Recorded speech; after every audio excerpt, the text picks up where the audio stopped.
Muthu. Muthu, it was the builder.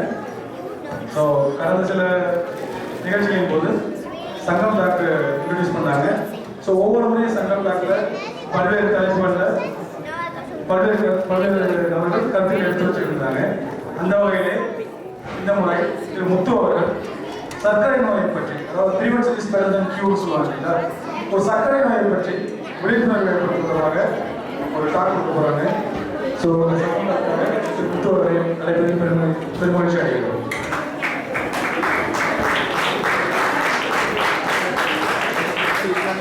Thank you. எல்லாருக்கும் இனிய தீபாவளி வாழ்த்துக்கள்.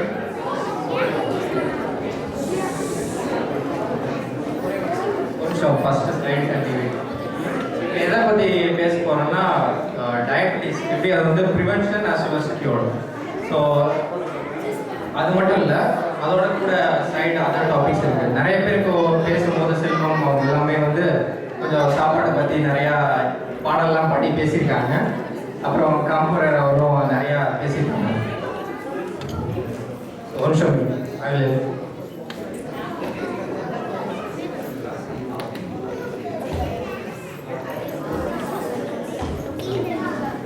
So diabetes prevention and cure. So ஒவ்வொரு மெடிசனுக்கும் வந்து ஒரு சிறப்பு இருக்குது. இப்போ ஆயுர்வேதம் எடுத்தோம்னா அதுக்கு ஒரு சிறப்பு, இப்போ அந்த மாதிரி அக்குபஞ்சர் அதுக்கு ஒரு சிறப்பு இருக்குது. இப்போ மோஸ்ட்லி நம்ம எல்லாருமே வந்து மாடர்ன், அதாவது இங்கிலீஷ் மெடிசன் சொல்கிறது தான் ஃபாலோ பண்ணுறாங்க. பட் டயபெட்டிஸ் ஏன் டாபிக் எடுத்ததுக்கு காரணம் என்ன அப்படின்னா வந்து மாடர்ன் மெடிசனால் அதனால ஒரு க்யூர் கொடுக்க முடியல. ஸோ உங்களுக்கு டயபெட்டிஸ் வந்துருச்சுன்னா நீங்கள் வாழ்க்கை பூரா வந்து மாத்திரை சாப்பிட்டுட்டே தான் வரும். மாத்திரை சாப்பிட்றது மட்டும் இல்லை, we will see the journey of diabetes. Diabetes வந்தால் எவ்வளோ கஷ்டப்படுறாங்க அப்படின்றதையும் பார்க்க போகிறோம். அப்புறம் வந்து இந்த ப்ரெசன்டேஷன் வந்து அதை மட்டும் ஃபோக்கஸ் ஆனது இல்லை. ஸோ இந்த டெக்னிக் ஃபாலோ பண்ணி நீங்கள் சாப்பிட்டீங்கன்னா வந்து வெயிட் ரிடக்ஷன், இல்லை உங்களோட இம்யூன் சிஸ்டம் இம்ப்ரூவ் ஆகிறதுக்கு, இல்லை தைராய்டு ப்ராப்ளம்ஸ். ஸோ இந்த ப்ராப்ளம்ஸ் எல்லாத்துக்குமே வந்து ஒரு க்யூர் கிடையாது. எல்லாமே வந்து நீங்கள் லைஃப் லாங் மாத்திரை சாப்பிடணும் அந்த மாதிரி தான் இருக்குது. ஸோ அதனால் வந்து இதை இங்கிலீஷ் மெடிசனால் இதில் வந்து ஒரு க்யூர் கொடுக்க முடியல. ஸோ அதுக்கு என்ன பண்ணலாம் அப்படின்றது தான் இந்த டாப்பிக்கு. ஸோ வெயிட் ரிடக்ஷன் ஒன்று இதை சாப்பிடாதீங்க அதை சாப்பிடாதீங்க அப்படிலாம் சொல்ல போகிறது கிடையாது. ஏன்னா தீபாவளினாலே வந்து சாப்பாடு தான் மெயினாக. வந்து இந்த டெக்னிக்கில் வந்து எல்லாமே சாப்பிடணும். எல்லாத்தையுமே சாப்பிட்டா தான் வந்து உங்களுக்கு வந்து ஒரு க்யூர் கிடைக்கும். அதை பற்றி தான் இந்த இது. ஸோ அதனால் வந்து யார் வெயிட் ரிடக்ஷன்லாம் பண்ணணும்னு நினைக்கிறீங்களோ கொஞ்சம் கான்சன்ட்ரேஷன் பண்ணி கேளுங்க. நீங்கள் வந்து எதுவுமே ஜூஸ் தான் குடிக்கணும், இந்த சாலட் தான் சாப்பிடணும் அந்த மாதிரிலாம் கிடையாது. எல்லாமே சாப்பிடலாம், but still you will lose weight.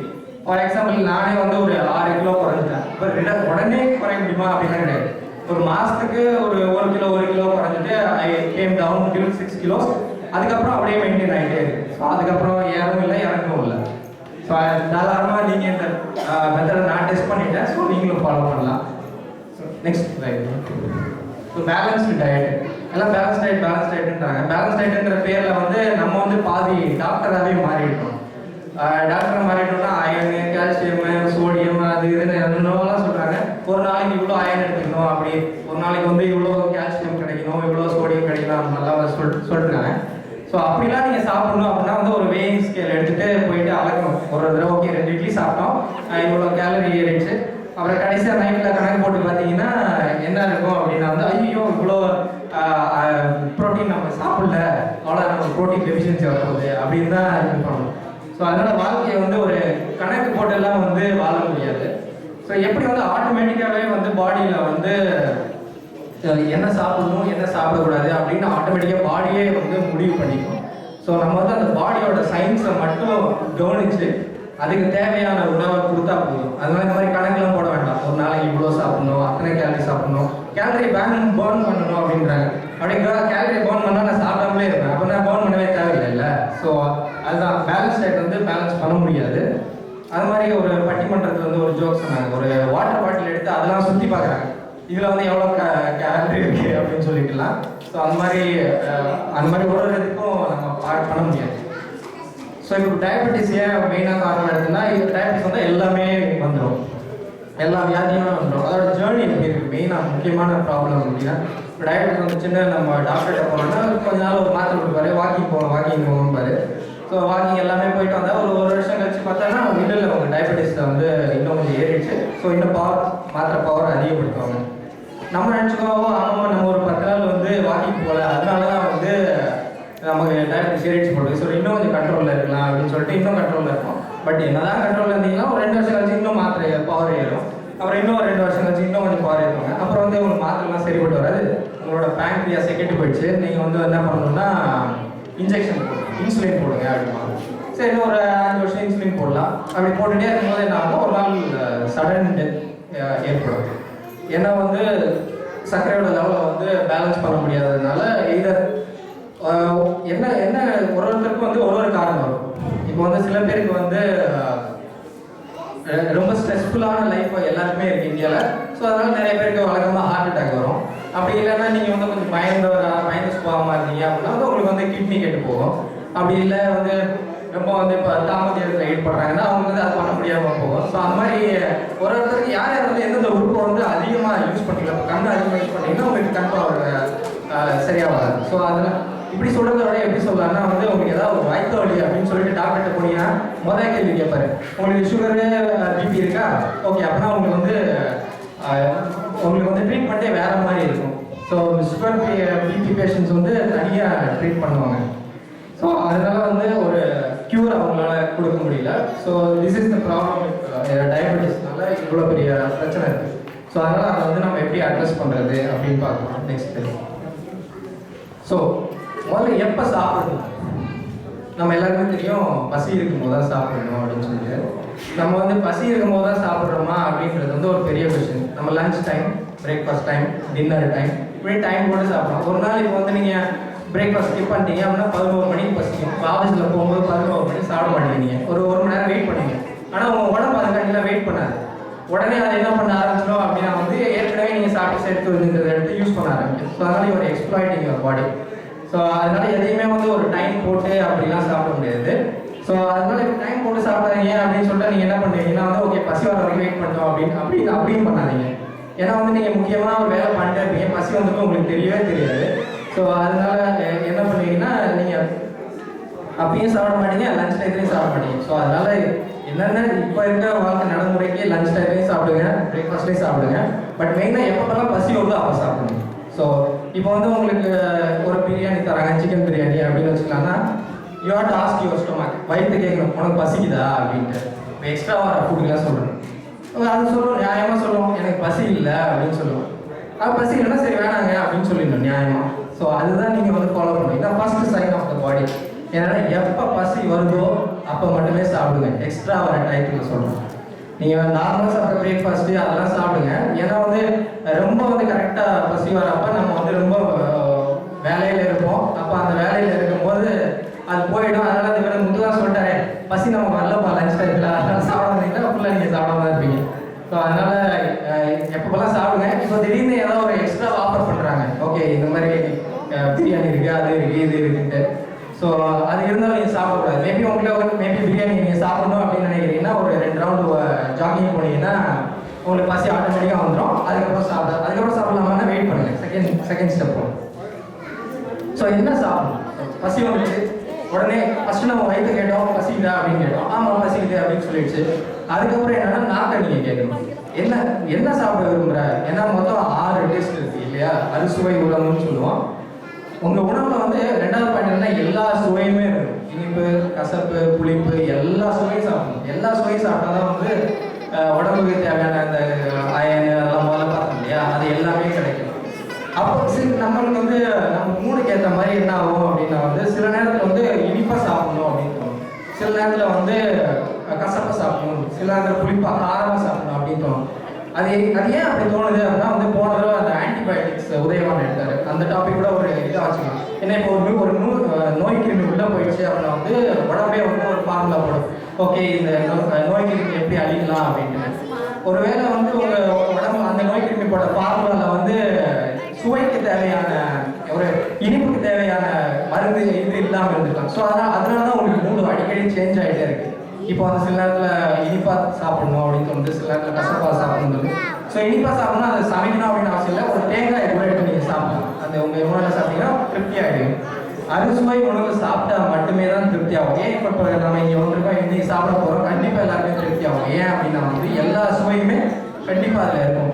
துவப்புலேருந்து இனிப்புலேருந்து கசப்பு காரம் எல்லா 6 சுவையும் இருக்கும். எது வந்து உணவாக கருதப்படுது அப்படின்னா வந்து 6 சுவை இருக்கிறத மட்டுமே தான் சாப்பிடணும். சுவை இல்லாத சாப்பிடவே முடியாது. ஏன்னா ஒரு மனித உணவால் வந்து சுவை இல்லாத வந்து ஏற்றுக்கவே முடியாது. ஃபார் எக்ஸாம்பிள் நீங்கள் வந்து இப்போ சுவை இருக்கிறது என்னன்னா ரைஸ்ல எப்பவுமே சுவை இருக்கு. சுவை இல்லாததுக்கு ஒரு எக்ஸாம்பிள் கொடுக்கணும்னா சிக்கன். இப்போ சிக்கனில் காரமே ஒருத்தர் சொன்னாங்க நான் 64 மூலிகை போட்டு இந்த சிக்கன் பிரியாணி செய்கிறேன் அப்படின்னு. 64 மூலிகை போடுறதுனால தான் அந்த சிக்கன் சாப்பிட முடியுதே தவிர சிக்கனை மட்டுமே அவிச்சிட்டு உங்களுக்கு உப்பு மட்டும் கொடுத்தா யாருமே சாப்பிட முடியும். ஸோ அதனால வந்து ஒரு சிக்கனுக்கு என்ன சுவைன்னு யாரால சொல்ல முடியுமா? அது இனிப்பு, காரம், புளிப்பு, கசப்பு, 6 சுவையில் ஒரு சுவையும் கிடையாது. ஸோ அதனால இறைச்சி பொதுவாகவே வந்து இட்ஸ் அன் ஈஸி எக்ஸாம்பிள் அதனால கொடுத்தேன். பட் நிறைய நம்ம அந்த மாதிரி சாப்பிடணும். சுவை இல்லாத உணவு வந்து நிறைய சாப்பிடணும். சுவை இருக்கிற ஏதாவது ஒரு சுவை இருந்தால் தான் வந்து அது உணவாக இருக்கு. அந்த அதை மட்டும் தான் நம்ம சாப்பிட முடியும். So maybe next slide. So இதுதான் வந்து இந்த ப்ரெசன்டேஷன்லேயே வந்து இம்பார்ட்டன்ட், வெரி இம்பார்ட்டன்ட். இது டயபிட்டிஸ் வரக்கூடாது அப்படின்னா வந்து வாய் மூடிட்டு சாப்பிடணும். ஆக்சுவலாக உணவை எடுத்து வாயில் வைக்கிறதுக்கு மட்டும்தான் வாயை திறக்கணும். அதுக்கப்புறம் வந்து வாயை மூடிட்டாங்க. முதல்ல ரெண்டும் பிரியாமல் மெல்லணும். அப்படி யார் சாப்பிட்றாங்களோ அவங்க கண்டிப்பாக டயபிட்டிஸ் வந்து நான் நம்ம கேள்விப்பட்டிருக்கோம். இந்தியா தான் வந்து டயபிட்டிஸ்லேயே வந்து முதல் இடத்துல இருக்கு அப்படின்னா வேர்ல்டில் வந்து அதுக்கு வந்து சொல்லுவாங்க நார்த் இந்தியன்ஸில் நிறையா இந்த ஜிலேபி அது இது இனிப்பு சாப்பிட்றாங்க. அதனால அவருக்கு வந்து அவர் சவுத் இந்தியன்ஸில் வந்து இந்த ரைஸ் நிறைய சாப்பிட்றாங்க. ரைஸ் சாப்பிடக்கூடாது, எல்லாம் நைட்டில் சப்பாத்தி சாப்பிடுங்க அப்படின்னு. அதனாலலாம் வரது கிடையாது. மெயினாக ஏன் இந்தியா ஃபர்ஸ்ட்டில் இருக்குது டயபிட்டிஸ் அப்படின்னா வந்து நான் இப்போ பிரேக்கில் கூட நோட்டீஸ் பண்ணேன். ஏன்னா இந்த பாயிண்ட் நீங்கள் சொல்லணும் இல்லையா? ஸோ அதனால் யார் சாப்பிடும் போது பேசுனீங்க எல்லாமே பேசிட்டே சாப்பிட்றாங்க திறமை நம்ம கிட்ட. இதே இது வந்து நிறைய ஆஸ்டியன்ஸ் கூட வந்திருக்காங்க இங்கே. இப்போ அவங்க சாப்பிட போகும்போது கேளுங்க, வாயில் எடுத்து வச்ச உடனே அவங்களுக்கு இப்போ எப்படி இருக்கு சாப்பாடு நல்லா இருக்கு அப்படின்னா அவங்க எதிர வந்து சாப்பாடை முழுங்கிட்டு தான் அவங்கள பேசுவாங்க. அப்படின்னா இப்படி கையை வச்சுட்டு அப்படிதான் சாப்பிட்டுட்டு இருக்கேன் அப்படிங்கிற ஒரு சைனை தருவாங்க. ஆனால் நம்ம இந்தியன்ஸால மட்டும்தான் வந்து வாயை திறந்துக்கிட்டே பேசிக்கிட்டே சாப்பிட முடியும். இதுதான் வந்து மெயினான காரணம் ஏன் வந்து டயபிட்டிஸ் வருது அப்படின்னு. ஸோ இதுக்கு வந்து நிறைய ஆக்சுவலாக இது வந்து ஒரு 16 hours ஒரு வீடியோ பார்த்தேன். அது வந்து ஷார்ட்டாக சொல்கிறேன். ஸோ அதனால் என்ன காரணம் எது அப்படின்லாம் சொல்ல முடியாது. ஸோ அதனால் maybe we can discuss if you want personally. So அதனால இதுதான் மெயின். இப்போ வந்து வாயை நம்ம மூடிட்டு சாப்பிடணும் எய்தர். ஸோ அதில் வந்து நிறைய அட்வான்டேஜஸ் இருக்குது. என்னென்னா வந்து முதல்ல வந்து சத்தம் வராது வாயிலேருந்து சாப்பிடும்போது. அதனால பக்கத்தில் இருக்கிறவங்களுக்கு வந்து எந்த தொந்தரவும் இருக்காது. ரெண்டாவது வந்து நீங்கள் என்னென்ன சாப்பிட்றீங்க அப்படின்னு அவங்க வாயெல்லாம் பார்த்துட்டு அது ஒரு நல்லா இருக்காது இல்லையா? ஸோ அதனால வந்து எல்லாருக்கும் வந்து முதல்ல மூடி வச்சு சாப்பிட்டோம்னா இந்தியா வந்து கண்டிப்பாக வந்து டயபிட்டிஸில் வந்து ஃபர்ஸ்ட் பிளேஸில் இருக்கிறதுக்கு வாய்ப்பே கிடையாது. ஸோ நம்ம கிட்ட தான் வந்து நிறைய சுவையெல்லாம் இருக்குது. நம்ம இங்கே பார்த்தோம்னா நிறைய சுவை இல்லை. ஒரு டிஷ் எடுத்தீங்கன்னா ஏதோ ஒரு சுவை காரம் இருக்குது, இல்லை உப்பு ஏதாவது ஒன்று தான் இருக்குது. பட் நம்ம சமைக்கிற சாப்பாடு தான் சுவை இருக்குது. பட் நமக்கு வந்து எந்த வியாதியுமே வரக்கூடாது. நமக்கு அதிகமாக ஏன் வருது அப்படின்னா இதுதான் மெயின் காரணம். எல்லாம் வாய்க்கு வந்து சாப்பிட்றதுனால இதுதான் மெயின் காரணம். ஸோ அதனால ரெக்வஸ்ட் எல்லாருமே வந்து உதட்ட மூடிட்டு மெல்லுங்க. அப்படி உதட்ட மூடிட்டு மெல்லும்போது நிறைய நீங்களே உங்களுக்கே கண்டுபிடிப்பீங்க எந்த உணவில் சுவை இருக்குது, எந்த உணவில் சுவை இல்லை, எதில் காரம் அதிகமாக இருக்குது, எதில் காரம் கம்மியாக இருக்குது, எதை சாப்பிடணும், எது நல்ல உணவு, எது கெட்ட உணவு.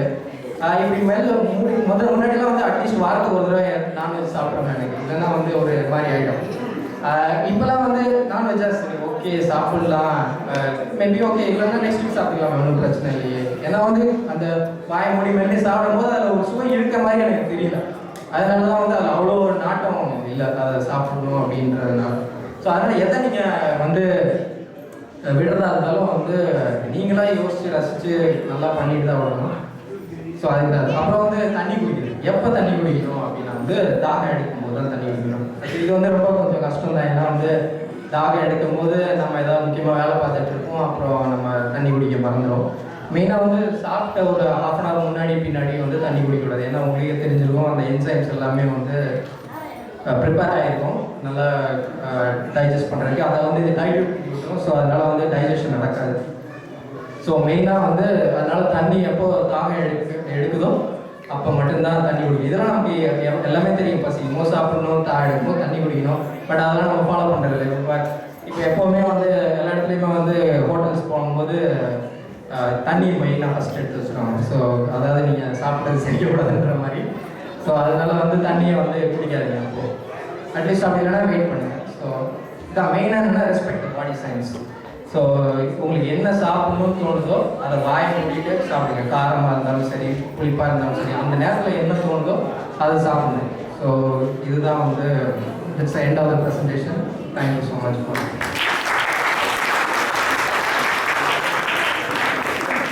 நன்றி முத்து. யாருக்காவது கேள்வி இருந்தால் கேட்கலாம்.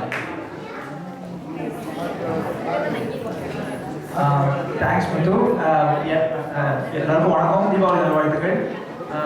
கேள்விகள் இல்லை, ஒரே ஒரு விஷயத்தை மட்டும் அவர் சொன்னதை நான் கன்ஃபார்ம் பண்ணுறேன். அதில் கூட ஒரே ஒரு செய்தி மட்டும்.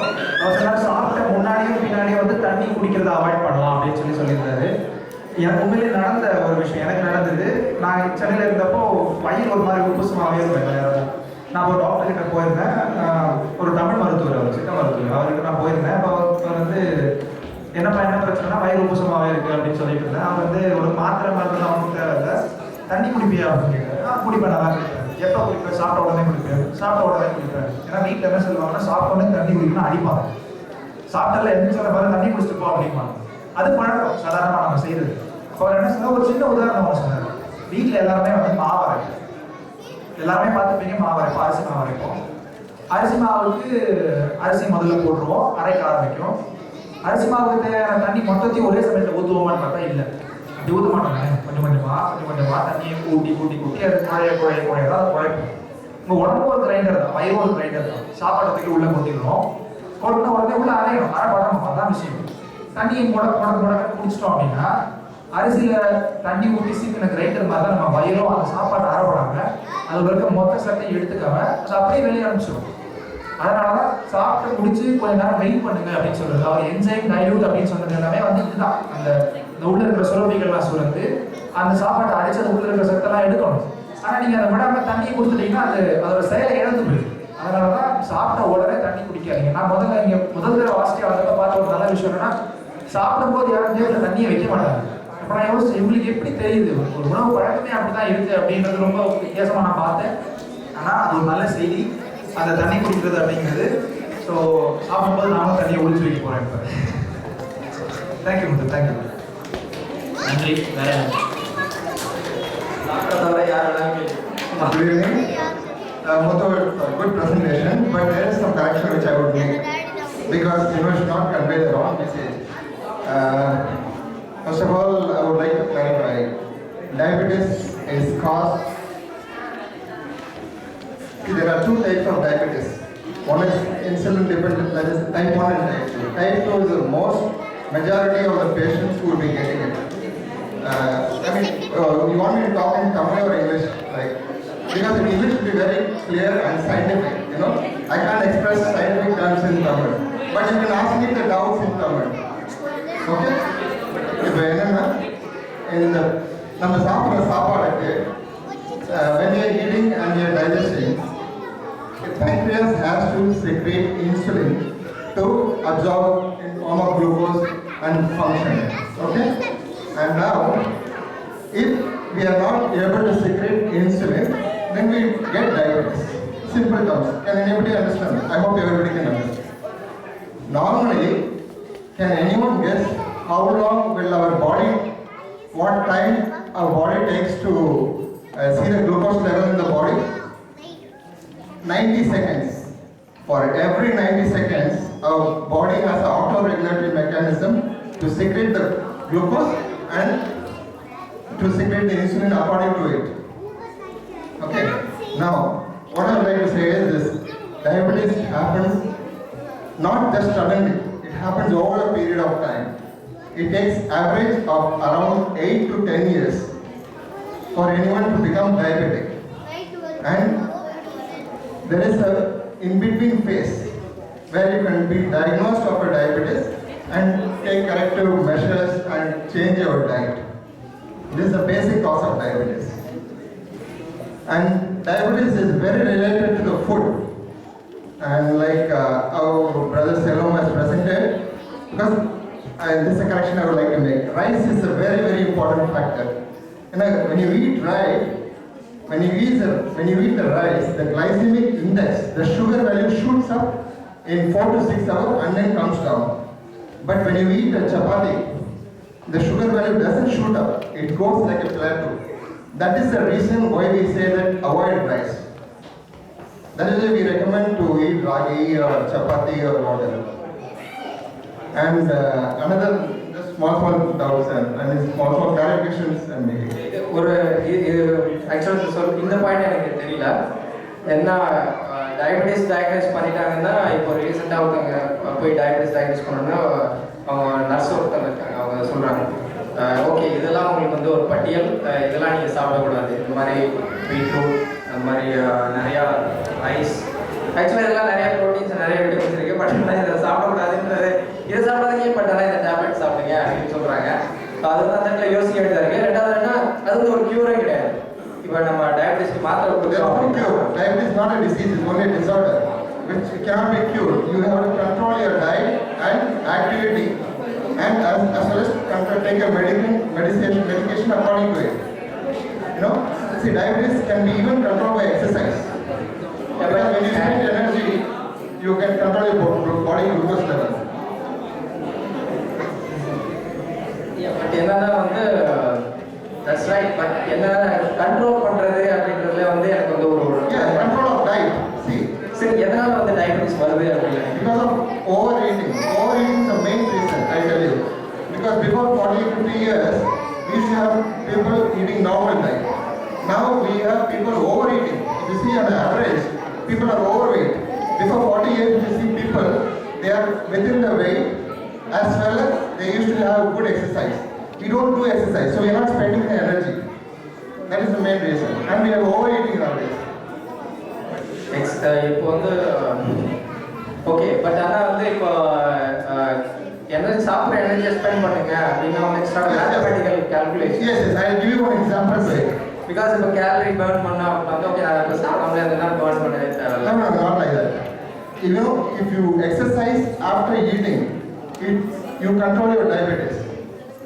It's very important. A lot of people go for a walk after eating. But the main reason is when you walk, you control your diabetes level for the diabetes patient. It's very useful. You can Google it, you can search all the papers. When you Google, please search the medical related paper and you can go through it. It's not anything against doctors. ஏன்னா வந்து okay இந்த presentation வந்து நான் முன்னாடியே சொன்ன மாதிரி வந்து ஒரு 18 மணி நேரம் வீடியோ. ஸோ இதை பார்த்தா தான் வந்து we can debate on Yes, that. yes, yes. So if we start now, it will be like a debate. So this is a concept. This I want to present. So இதில் இது மூலமாக நான் என்ன சொல்கிறேன்னா, அதனால் நீங்கள் வந்து ஸ்கிப் பண்ணாதீங்க எப்போவுமே. நார்மலாக டாக்டர்ஸ் என்ன சஜஸ்ட் பண்ணுறாங்களோ யூ டூ ஆல் தட் எல்லாமே பண்ணிவிட்டு இந்த 4 ஸ்டெப்பையும் சேர்த்து பண்ணிப்பாரு. இது வந்து உங்களுக்கு வந்து எதுவும் வந்து இதை சாப்பிடுங்க அதை சாப்பிடுங்க அப்படிலாம் சொல்லுங்க. எல்லாமே பண்ணுங்க. எப்போ பிரேக்ஃபாஸ்ட் சாப்பிடணுமோ சாப்பிடுங்க, எப்போ லஞ்ச் சாப்பிடணுமோ சாப்பிடுங்க, என்ன டாக்டர் சொல்கிறாரோ எல்லாத்தையுமே கேளுங்க. So you should not avoid doing that. On top of it அதுக்கப்புறம் வந்து இப்போ என்ன பண்ணணும் அப்படின்னா வந்து எப்போ பசிக்குதோ சாப்பிடுங்க. ஓகே, பசிச்சா சாப்பிடணும் அப்படின்னு சொல்லி விட்டுருக்காங்க. இப்போ தண்ணி தான் எடுக்கும்போது தண்ணி கொடுக்கணும்னு சொல்லியிருக்காங்க. ஸோ அதுக்கப்புறம் வந்து உணவில் எல்லா சுவையையும் சேர்த்துக்கோங்க. ஒரு 6 சுவை சொல்லணும். So this is the main message I want to convey.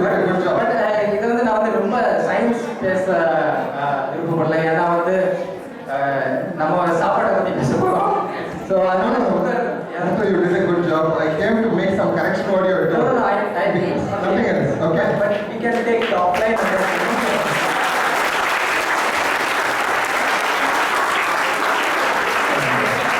நன்றி டாக்டர்.